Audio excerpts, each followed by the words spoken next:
पोष माह के शुक्ल पक्ष की एकादशी को पुत्रदा एकादशी के नाम से जाना जाता है।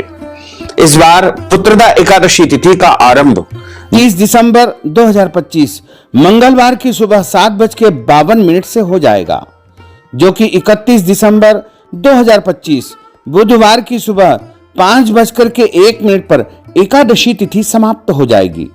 अतः सभी को पुत्रदा एकादशी का व्रत 31 दिसंबर 2025 बुधवार के दिन ही रखना चाहिए और इस व्रत का पारणा 1 जनवरी 2026 गुरुवार की सुबह 7:31 से लेकर के 9:31 तक कर लेना चाहिए, क्योंकि इस बार दशमी तिथि 30 दिसंबर को सुबह 7:52 पर है।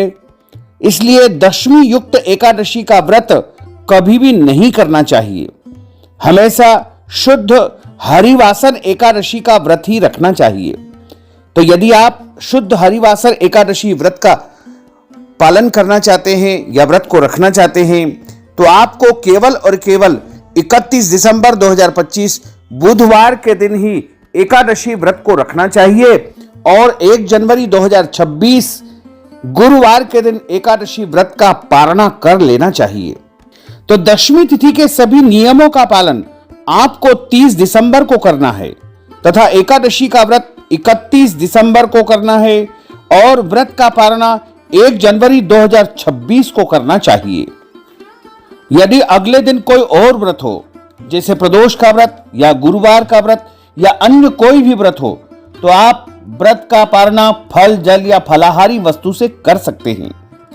क्योंकि 1 जनवरी के दिन प्रदोष है और प्रदोष के दिन यदि आप व्रत का पारणा करने जा रहे हैं, तो आप फल, जल या फलाहारी वस्तु से भी व्रत का पारणा कर सकते हैं।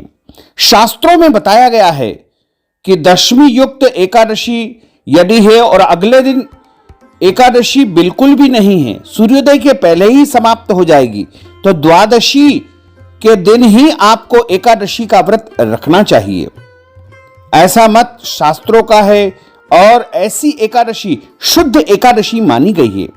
इसलिए आप सभी भक्तजन, माताएं, बहनें 31 दिसंबर 2025 बुधवार के दिन ही एकादशी का व्रत रखें तो अति उत्तम रहेगा, क्योंकि कई पंचांगों में 30 दिसंबर 2025 मंगलवार को भी एकादशी बताई गई है।